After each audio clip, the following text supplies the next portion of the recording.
أهلا وسهلا فيكم حبايبي، إن شاء الله تكونوا بألف صحة وبألف خير. اليوم حبيت أبدأ معاكم الفيديو كيف ببدأ يومي. بحب أفتح قرآن على التلفزيون، أبخر شوية البيت، يعني كده بدي شوية طاقة إيجابية. اليوم إن شاء الله رح نعمل كتير أشياء مع بعض. رح نعمل كيكة الأناناس، ورح نعمل سمك مقلي، ورز بشعرية. رح نبدأ بالكيك. الكيك أنا عملته معاكم قبل هيك على القناة كذا مرة. اليوم هنعمل الكيكة الأساسية، كيكة الحليب، وهنسقيها بمية الأناناس، ونحط قطع الأناناس في آخر الصينية الخبز. طبعا هنا قبل ما أبدأ الشغل بعمل كوباية نسكافيه أروق بيها كده على نفسي. الكيكة هاي الاسفنجية أنا دايما معياري واحد فيها. لو انتبهتوا معي على الفيديوهات دايما نفس المعيار بستخدم. كيكة كتير ناجحة وكتير سهلة وكتير بسيطة. رح نبدأ بالخطوات هلا مع بعض. زي ما انتم شايفين أنا عندي دقيق نخلة 3 كوبايات، نفس مقاس الكوباية اللي فيها الزيت أنا حطيت دقيق. هي نفسها الكوباية المعيارية تبعتي، هي نفس كوباية الزيت، هي نفسها سكر. وبستخدم من نفس الكوباية 3 كوبايات دقيق نخلاهم وحطاهم عندي، و3 حبات بيض. رح نبدأ بالخطوات. هنحط الزيت بالخلاط مع السكر مع البيض والفانيليا. رح نخلطهم مع بعض بالخلاط زي ما بعمل معاكم الكيكة كل مرة. وبنحط الفانيليا ممكن تحطي فانيليا سائلة، ممكن تحطي فانيليا اللي بتبقى بودرة اللي انت تحبيه. بنحط القوام اللي احنا خلطناه كله على الدقيق، وبنبلش نحرك شوي شوي. لو انت مبتدئة في شغل الكيك ما تحطي الدقيق كله مرة واحدة، حطيه كوباية كوباية. وهنا بحط هلا كيك شيف. انا بطلت احط بيكنج باودر على الكيك عندي، في باكو هيك بستخدم اسمه كيك شيف، كتير حلو، بينفخ الكيكه وبديها قوام سفنجي كتير حلو. وزي ما قلت لك لو انت اول مره تعملي كيك او مش متعوده تعمليه، خلي معيار الدقيق ضيفي كوبايه بعد كوبايه بالتدريج. بنضل نخفق. انا بحب الكيكه اخفقها على الشوكه، بتطلع معي ناجحه ومظبوطه ومتعوده عليها. لو عندك مضرب كهرباء برضو كويس ممكن تعملي فيه. زي ما انتم شايفين قوامها حلو، فيها فقاقيع هوا، يعني هيك الكيكه عندي ممتازه. هلا انا هاخد من الاناناس واحطه عندي في صحن عشان شويه يصفى من المي تبعته. ممكن تحطي شويه من ميه الاناناس برضو في الكيكه، تخلطي فيها مع الحليب. زي ما انتم شايفين هنا انا هلا هعملهم ب يعني زي الكب كيك، بس انا ما عنديش قالب كب كيك، فحط فخاخير صغيرة وهحط باقي الكيكة في صينية الكيك الكبيرة. زي ما انتم شايفين ورق الزبدة طبعا انا بحب استخدمه مع الكيك، كتير حلو، ما بيخلي الكيكة تلزق، بتطلع بكل سهولة. وبهالشكل. بس انا هنا غلطت غلطة واحدة، اني انا حطيت السكر ابيض، كان لازم اكرمل السكر قبل ما احطه. انا كنت مستعجلة لانه كنت لسه بدي ابلش اطبخ، فقلت على طول على السريع اعملها هيك. بس المرة التانية لما هعمل كيكة الاناس لازم اكرمل السكر، او اجيب السكر اللي بيبقى متكرمل في باكيتات الكريم كراميل. عشان هيك انا عندي لما خبزتها ما كانتش السكر مدي لون حلو او لون ذهبي. هي بس هي هذه الغلطة الوحيدة اللي أنا عملتها. كنت مع العجلة ما حطيتش السكر متكرمل، حطيته أبيض.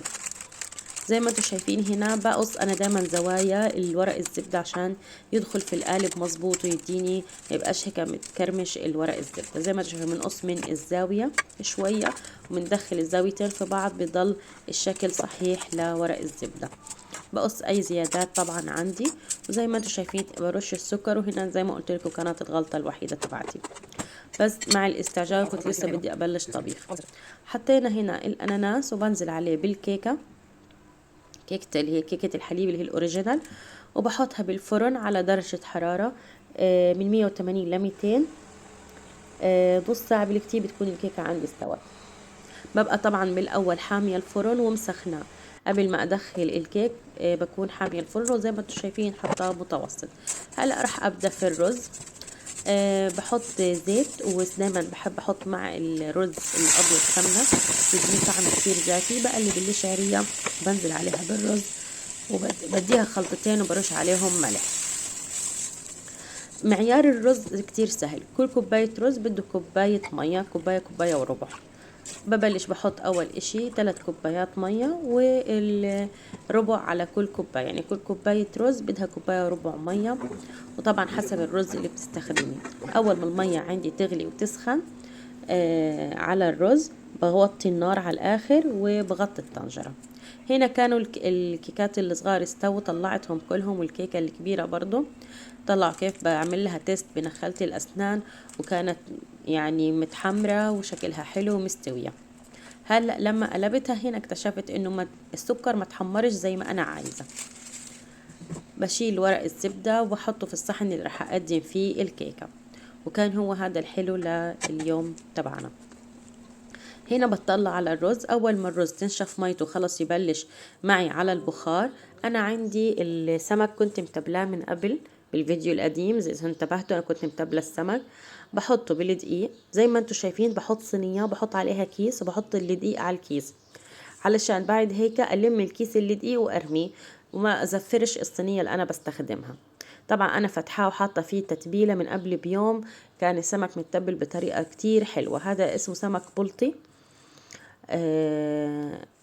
زي ما انتم شايفين طبعا بخليه يتنظف كتير زي ما فرجيتكم اياه بالفيديو اللي فات، وبتبله. وعندي القلي بس زي هيك بحطه بدقيق وجين 3 وبحطه على النار.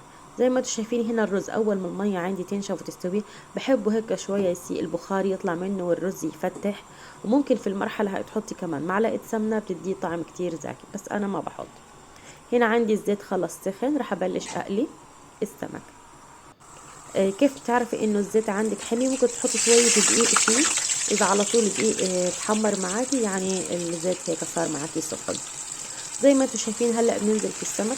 السمك اول ما نحطه بنسيب الوجه التحتاني ينشف، اما ينشف بنقلبه على الوجه الثاني عشان السمكة ما تتكسر معاكي. ما تحطيهاش على زيت بارد، طبعا لازم تغلفيها بدقيق عشان ما تلزقش بقاعد المقلاية. هي هاي الصينية الطنجرة عفوا المقلاية تبعتي اللي انا مخصصاها للقلية. طبعا هنا الغاز اتبهدل معانا بس مش مشكلة بننظفه بعد ما نخلص. هلا السمك عشان ما تتكسر معاكي بتخليها تشف على الوش الاول بعدين تقلبيها على الوش الثاني. وبرضه بصينية بكون حاطة ورق المطبخ عشان يمتص اي زيت زيادة طالع من السمك. وبهالحالة هاي عبال ما نخلص كل السمكات اللي احنا انا متبلاهم زي ما انتم شايفين بالشكل هذا. وبحط الوجبة الثانية من السمك.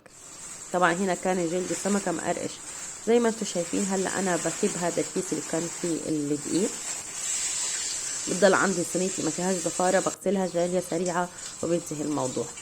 هنا هلا بفرجيكم فضيت الكب كيك بالصحون هاي الازاز، وراح اسقيها بمية الاناناس وبحطها في التلاجة تبرد شوي.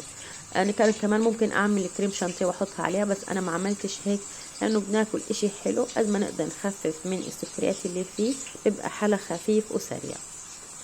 زي ما انتم شايفين هيك سقيت كل الكيكة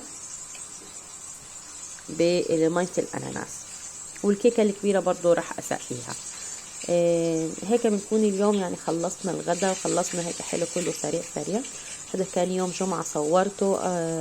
كل هذا الاشي صار قبل الصلاة وصلينا وتغدينا وكانت الامور تمام التمام، والاكل كان كتير كتير زاكي. زي ما انتم شايفين هنا بحاول اسقي اطراف الكيكة عشان تبقى كلها طرية معايا زي ما انتم شايفين بالشكل هذا. وبحطها في، لو عندك كرز لو بتحب تحطي كريم شانتيه برضه حطي، بيبقى طعمه زاكي وحلو. وهلا بفرجيكم السفرة في الاخر. قلينا السمك، حطينا الكيك، وهلا رح اسكب الرز. ممكن كمان تعملي سلطة خضراء او متبل باذنجان حسب الوقت عندك. هلا رح نفرش السفرة زي ما انتم شايفين هنا عندكم. بكمل باقي السمك وهي الرز صار تمام. عملت السمك والرز. هيك بنكون وصلنا لاخر الفيديو. ان شاء الله الوصفة تكون عجبتكم واشوفكم على خير الفيديو الجاي. سلام.